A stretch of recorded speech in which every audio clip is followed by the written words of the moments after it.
नमस्कार प्रिय विद्यार्थियों, ज्ञान तृप्ति महाविद्यालय के इस YouTube चैनल में आपका स्वागत है। और आज हम एक नया टॉपिक लेके आए हैं जिसका नाम है blood vascular system.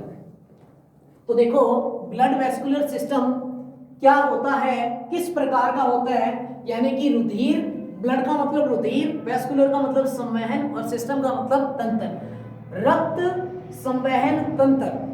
Blood vascular system जो होता है उसका निर्माण जो है कितने भागों से मिलकर होता है? ब्लड वेस्कुलर सिस्टम का निर्माण 3 भागों से मिलकर होता है।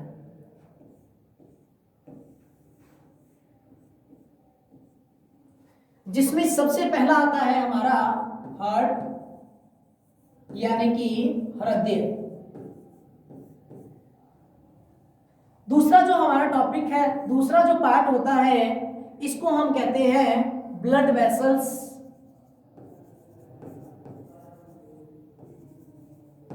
यानी कि रक्त वाहिनियां। और अगर हम तीसरे की बात करें तो तीसरे नंबर पे जो सर्कुलेटरी सिस्टम हम कर रहे हैं उसमें सबसे मोस्ट इंपॉर्टेंट चीज ब्लड, यानी कि रक्त।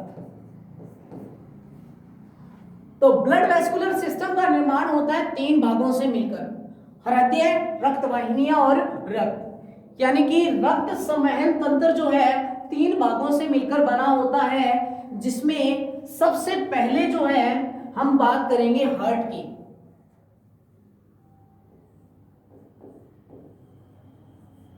सबसे पहले बात करते हैं हम हार्ट की। मानव का हृदय जो होता है वो एक मस्कुलर ऑर्गन है। वो एक क्या है? मस्कुलर ऑर्गन, यानी कि अतिपेशीय अंग माना जाता है। अतिपेशीय अंग माना जाता है। देखो, हम सबसे पहले बात करेंगे हार्ट की।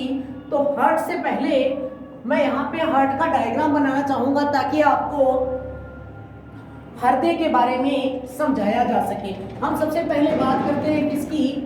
हम सबसे पहले बात करते हैं स्ट्रक्चर ऑफ हार्ट की।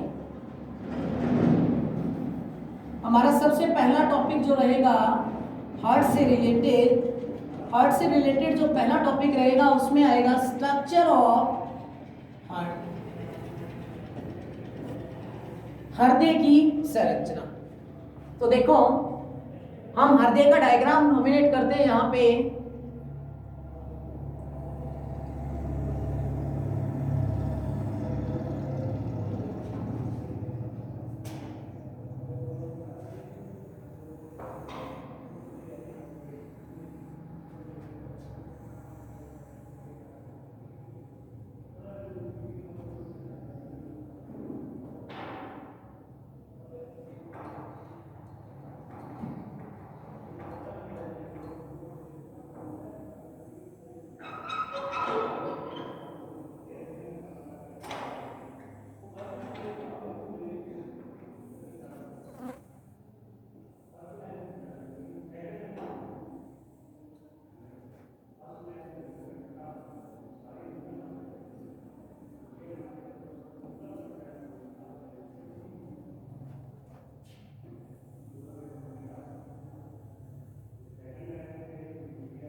देखो हमने हार्ट का डायग्राम नॉमिनेट किया है।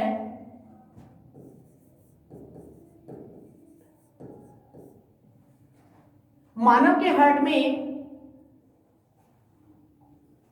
यहां पे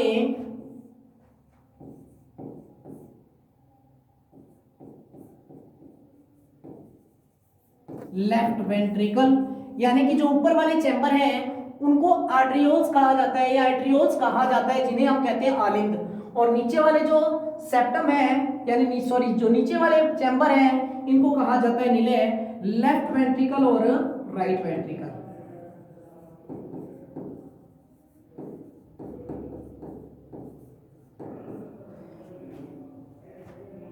ये है ट्राइकस्पिड वाल्व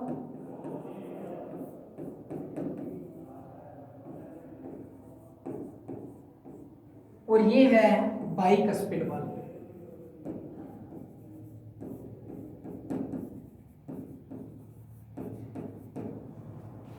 इसे हम कहते हैं सेप्टम,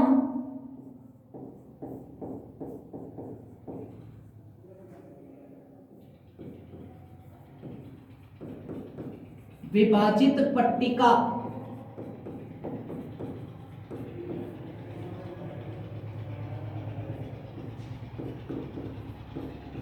दायां निलय, बायां निलय,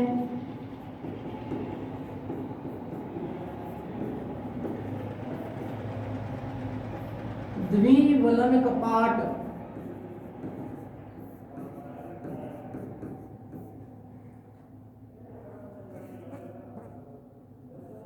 बायां आलिंद,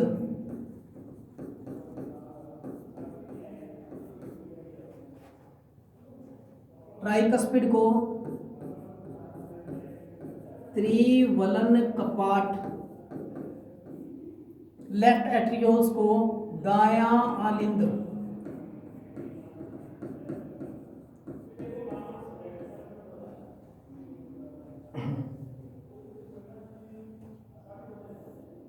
ये है महाधमनी, महाशिरा यानी कि इसको हम कहेंगे महाशिरा और महाधमनी जो है, जिनको हम सबसे बड़ी यानी महाशिरा और आगे महाधमनी के बारे में हम सिर्फ आप हिंदी मीडियम में याद रख लो एक बार।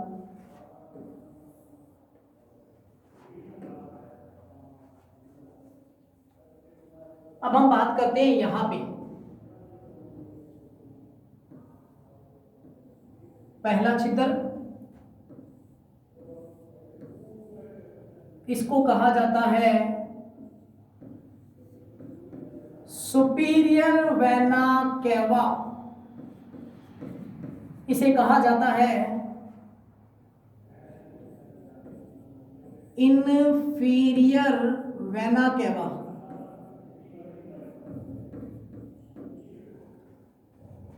उदरव महाशिरा,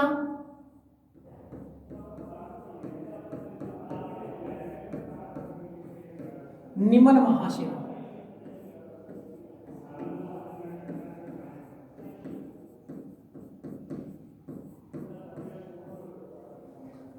अब हम बात करते हैं यहाँ पे पल्मोनरी वेन्स की, तो यहाँ पे एक वेन्स ये होगी और एक वेन्स ये होगी। इसे कहा जाता है फुफ्फुसीय शिरा, पल्मोनरी वेन्स।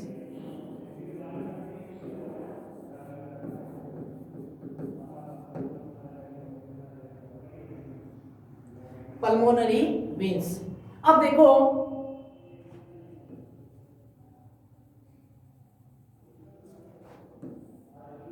SAM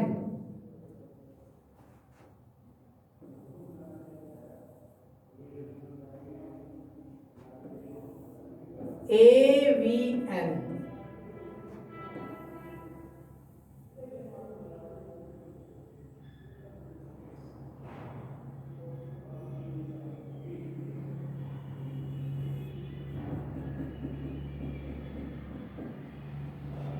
इन्हें कहते हैं Purkinje fibre.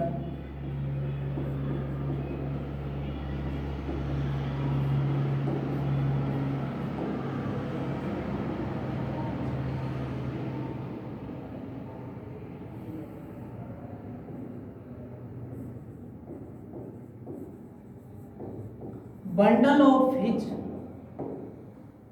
Bundle of His. देखो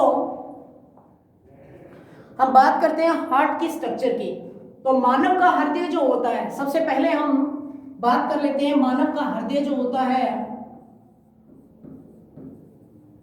मानव का जो हार्ट है एक अतिपेशीय अंग है, यानी कि एक विशेष प्रकार का क्या है, मस्कुलर ऑर्गन है।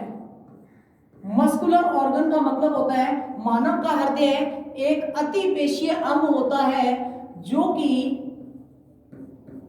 दोनों लंग्स के, दोनों फेफड़ों के मध्य पाया जाता है, दोनों फेफड़ों के मध्य पाया जाता है। मानव का जो हृदय होता है वो डबल मेम्ब्रेन युक्त होता है, यानी कि हृदय दोहरी झिल्ली से युक्त होता है।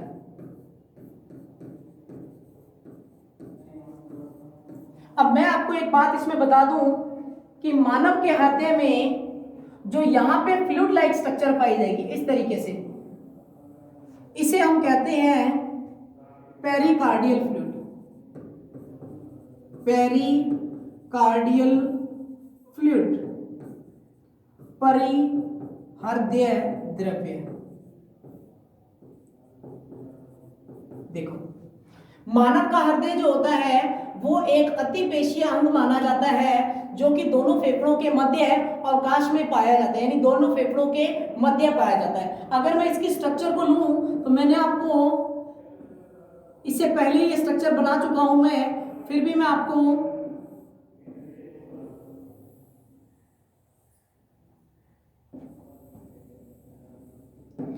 ये मानव का हृदय है और यहां पे हम क्या कहते हैं, यहां पे मानव का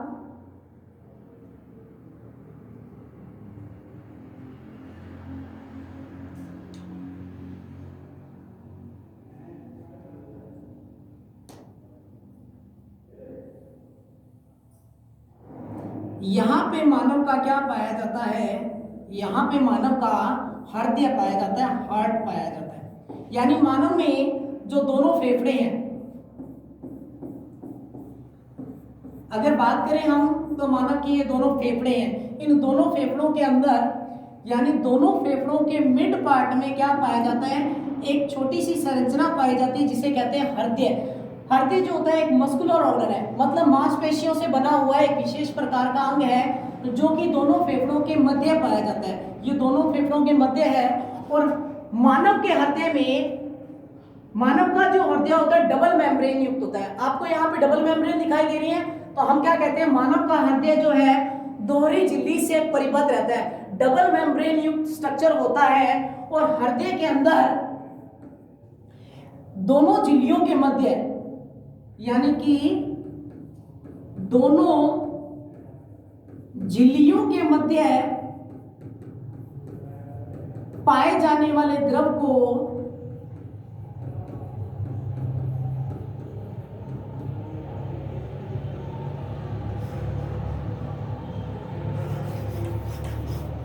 दोनों हृदय के मध्य पाए जाने वाले द्रव को परिहृदय द्रव्य कहते हैं, परिहृदय द्रव्य कहा जाता है।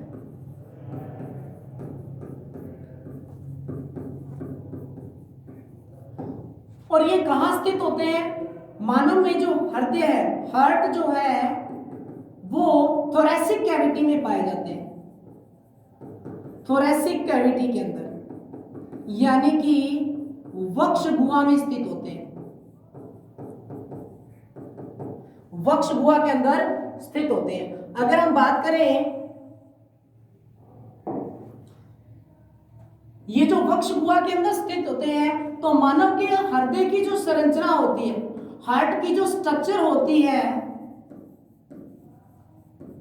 वो एक संदूक के समान संरचना होती है। किसके समान है, संदूक के समान। मानव के हृदय की संरचना जो होती है वो एक बॉक्स लाइक स्ट्रक्चर या संदूक के समान संरचना होती है। तो हम बात करते हैं यहां पे, देखो कि यहां पे हृदय जो है वो कितने स्तरों से निर्मित होता है? तो मानव का हृदय जो है, हार्ट जो है, वो 3 स्तरों से मिलकर बना होता है। मानव मतलब कि मानव के हृदय में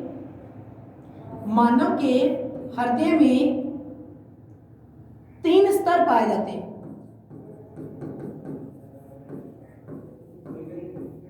तीन स्तरों से मिलकर बना होता है।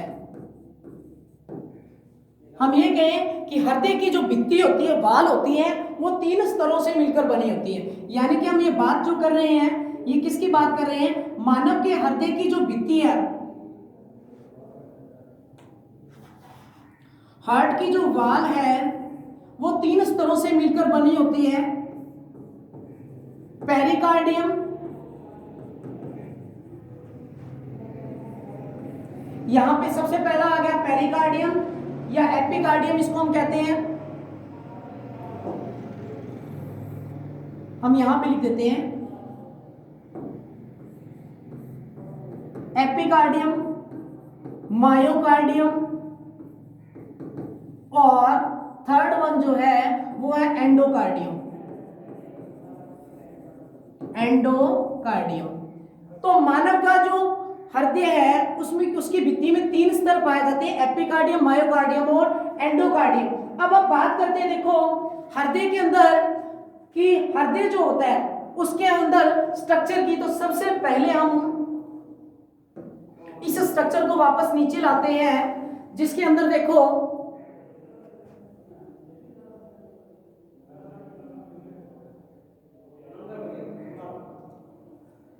हम सबसे पहले बात करते हैं। देखो मानव के हृदय में कितने चैम्बर पाए जाते हैं? मानव के हृदय में 4 चैम्बर पाए जाते हैं, 4 कक्ष होते हैं, 1, 2, 3 एंड 4। यानी पहला चैम्बर ये हो गया, दूसरा चैम्बर ये हो गया, तीसरा चैम्बर ये हो गया और चौथा चैम्बर ये हो गया।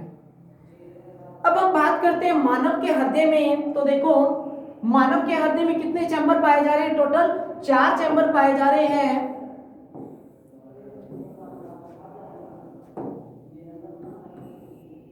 मानव के हार्ट में 4 चैम्बर्ड होता है। मानव का हृदय जो होता है वो 4 चैम्बर्ड होता है, जिसमें अपर पार्ट्स जो होते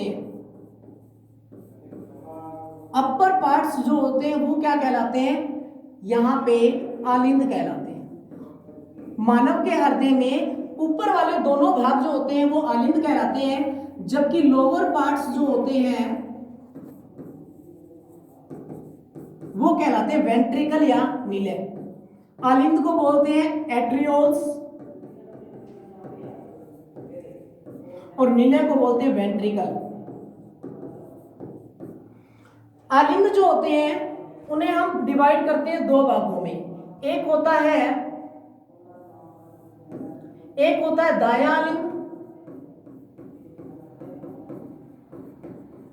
और दूसरा जो होता है वो होता है बायां आलिंद।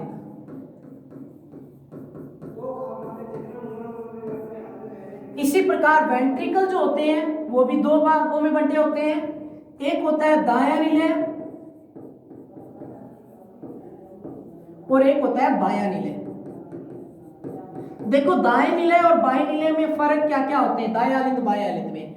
हम बात करते हैं सबसे पहले दाएं आलिंद की। दायां आलिंद मतलब जो हमारे लेफ्ट साइड में होता है। अगर हम बात करें दाएं आलिंद की, तो दायां आलिंद जो होता है, इस दाएं आलिंद में शरीर के विभिन्न भागों से अशुद्ध रक्त, इम्प्योर ब्लड, दाएं आलिंद में शरीर के विभिन्न भागों से इम्प्योर ब्लड दाएं आलिंद में आता है, जबकि बायां आलिंद, हम बात करें बाएं आलिंद की, तो हमारे फेफड़ों से प्योर ब्लड का मतलब है ऑक्सीजनेटेड ब्लड, और इम्प्योर ब्लड का मतलब है अनऑक्सीजनेटेड ब्लड। फेफड़ों से जो प्योर ब्लड है हमारे बाएं आलिंद में आता है। आपको सिर्फ इतनी बात याद रखनी है कि दायां आलिंद जो है शरीर के विभिन्न भागों से इम्प्योर ब्लड को कलेक्ट करने का काम करता है। यानी हमारे शरीर के जो दाएं वाला भाग है, हमारे हार्ट का जो दायां भाग है, उसमें जो दायां आलिंद है उसमें क्या होता है, शरीर के विभिन्न भागों से इम्प्योर ब्लड यानी अनऑक्सीजनेटेड ब्लड। अनऑक्सीजनेटेड ब्लड का मतलब जिस ब्लड में ऑक्सीजन की जो मात्रा है वो नहीं उपस्थित होती है, यानी ऑक्सीजन घुली हुई नहीं होती है, वो दाएं आलिंद में आता है। जबकि फेफड़ों से जो प्योर ब्लड है वो हमारे बाएं आलिंद में आता है। यानी ऑक्सीजनेटेड ब्लड जो है वो किस में आता है, ऑक्सीजनेटेड ब्लड जो है वो आता है हमारे बाएं आलिंद में। अब हम बात करते हैं वेंट्रिकल की। दायां निलय, देखो दायां निलय क्या होता है, जो इम्प्योर ब्लड है, इम्प्योर ब्लड दाएं आलिंद से दाएं निलय में आता है। इम्प्योर ब्लड जो है वो दाएं आलिंद से दाएं निलय में आता है एवं यहां से यह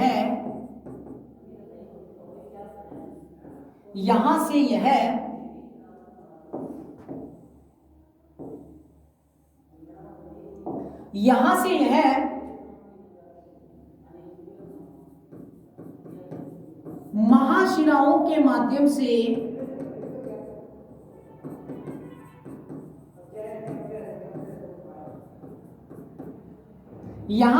महाशिराओं के माध्यम से लंग्स या फेफड़ों तक जाता है। अब हम बात करें बाएं निलय की। जो लोअर पार्ट है वो निलय कहलाता है। तो देखो बायां निलय, बाएं आलिंद से प्योर या ऑक्सीजनेटेड ब्लड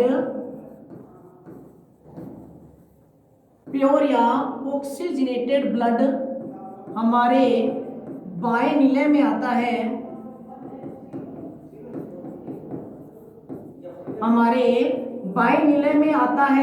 एवं यहां से यह महाधमनियों के माध्यम से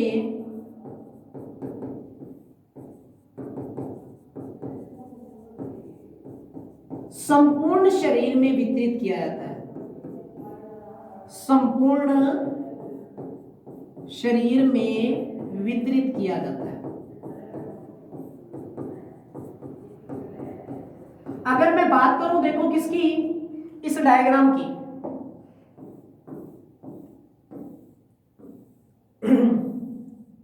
देखो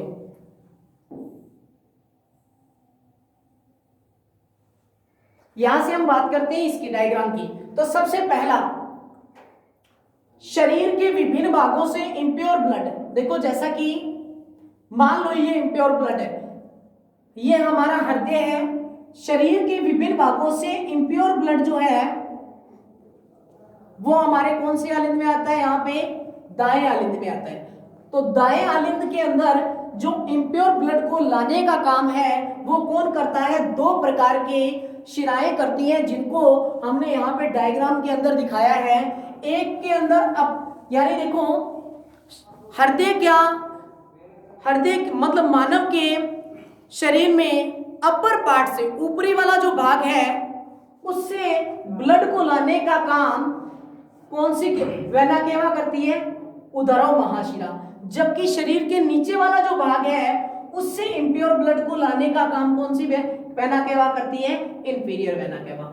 मेरे कहने का मतलब है शरीर के ऊपरी वाले भाग से इम्प्योर ब्लड का मतलब है डीऑक्सीजनेटेड ब्लड, जिसमें ऑक्सीजन घुली हुई नहीं है, वो तो उदरव महाशिरा के माध्यम से आएगा। और जो शरीर के नीचे वाला पार्ट है उसमें जो डीऑक्सीजनेटेड ब्लड है या अनऑक्सीजनित रुधिर जो है वो आएगा निम्न महाशिरा के द्वारा। तो आपको दो प्रकार की महाशिराएं दिखाई दे रही है, एक होती है उदरम महाशिरा और दूसरी जो है वो है निम्न महाशिरा। उदरम और निम्न महाशिरा, इन दोनों महाशिराओं के माध्यम से जो इम्प्योर ब्लड को लाया जाता है दाएं आलिंद में, यहां से और यहां से। जब दाएं आलिंद में इम्प्योर ब्लड आ जाता है तो दाएं आलिंद के अंदर इस प्रकार से ब्लड जो है पूर्ण रूप से फैल जाता है, जिसके कारण क्या होता है कि जो आलिंद है इसका वॉल्यूम बढ़ जाता है। इस आलिंद का यानी कि दाएं आलिंद का वॉल्यूम जब बढ़ेगा तो यहाँ पे कुछ विशेष प्रकार के कपाट पाए जाते हैं दोनों तरफ, आलिंद और नीले के मध्य। इनको सेप्टम भी कहा जाता है, विभाजित पट्टिका भी कहा जाता है, क्योंकि यहाँ पर देखो ये आलिंद है दोनों वाले, ये दोनों आलिंद हो गए, ये दोनों नीले होंगे। आलिंद और नीले को पृथक करने के लिए कुछ विशेष प्रकार के वाल्व्स पाए जाते हैं, वाल्व को कहते हैं कपाट। इन्हें हम सेप्टम का रूप भी देते हैं क्योंकि यही वो कपाट है या यही वो विभाजित पट्टिका है जो दोनों आलिंदों और दोनों नीले को पृथक करती है। अगर मैं बात करूं आलिंद और यानी दाएं आलिंद और दाएं नीले को अलग करने की, दाएं नीले और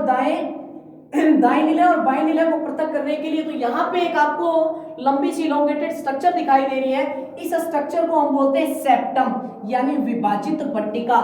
ये क्या करती है, दाएं आलिंद को बाएं आलिंद से अलग करती है और दाएं नीले को बाएं नीले से पृथक करती है। तो सबसे पहले हमने क्या पढ़ा कि जैसे ही उदरम महाशिरा और निम्न महाशिरा इम्प्योर ब्लड को दाएं आलिंद में लाएंगी तो इसका वॉल्यूम बढ़ेगा, इसका आयतन बढ़ेगा, इसका प्रेशर बढ़ेगा ब्लड का।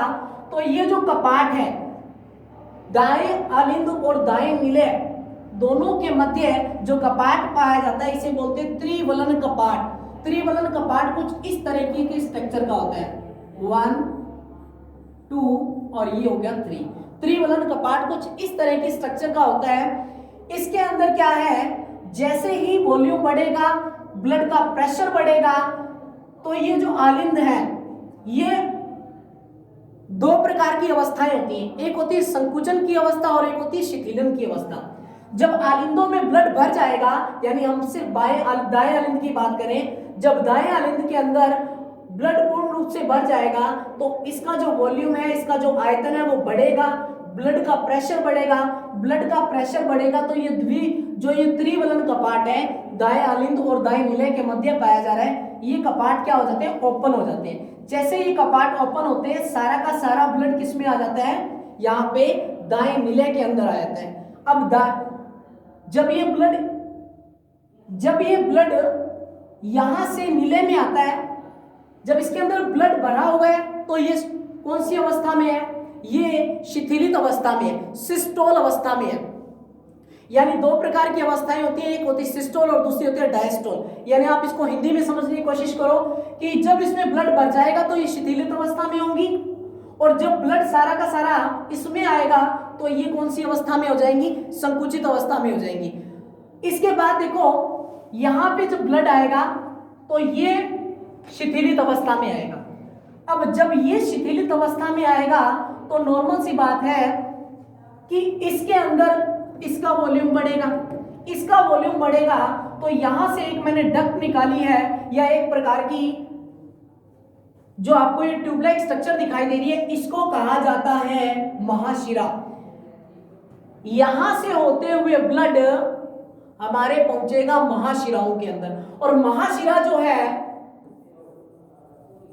वो कहां पे जाएंगी, लंग्स के अंदर। यानी कि महाशिराओं के माध्यम से जो यानी कि ये ब्लड जो है ये शिरा के माध्यम से हमारे फेफड़ों तक ब्लड को ले जाएगा और फेफड़ों में जाने के बाद आपको पता है फेफड़ों में ऑक्सीजन गैस जो पाई जाती है, उस ऑक्सीजन गैस जब इसमें मिल जाएगी तो ये हो जाएगा ऑक्सीजनेटेड ब्लड। अब ऑक्सीजनेटेड ब्लड जो है वो दो प्रकार की मैंने यहाँ पे आपको पल्मोनरी वेन्स दिखाई है जिनको कहते हैं फुफ्फुसी शिराएं। इन दोनों शिराओं से ब्लड जो है ऑक्सीजनेटेड ब्लड आएगा हमारे बाएं आलिंद में और बाएं आलिंद से होते हुए जाएगा बाएं नीले में। लेकिन आपको एक बात बता दूं, जैसे इसमें संकुचन हुआ था और शिथिलन की प्रक्रिया हुई थी, वही सेम प्रोसेस इसके अंदर भी होती है। क्या होता है कि जैसे इसमें ब्लड आएगा तो ये जो आलिंद है ये फैलने लग जाएगा, फैलेगा, इसका वॉल्यूम बढ़ेगा, फैलने के कारण द्विवलन कपाट खुल जाएंगे। द्विवलन कपाट खुलने के बाद जो सारा का सारा प्योर ब्लड है वो आ जाएगा किसमें, हमारे बाएं नीले में। और बाएं नीले से बाएं नीले में आने, क्योंकि यहाँ पे बाइकस्पिड वाल्व जो है वो ओपन होंगे, जैसे ही ब्लड नीचे आएगा तो ब्लड यहाँ से होता हुआ ये महाधमनी के माध्यम से हमारे संपूर्ण शरीर में फैल जाता है। बाकी इसकी जो आगे की थ्योरी है या आगे का जो प्रैक्टिकली इसको समझाने का जो तरीका है वो हम नेक्स्ट वीडियो में करेंगे। आज के लिए सिर्फ इतना ही, धन्यवाद।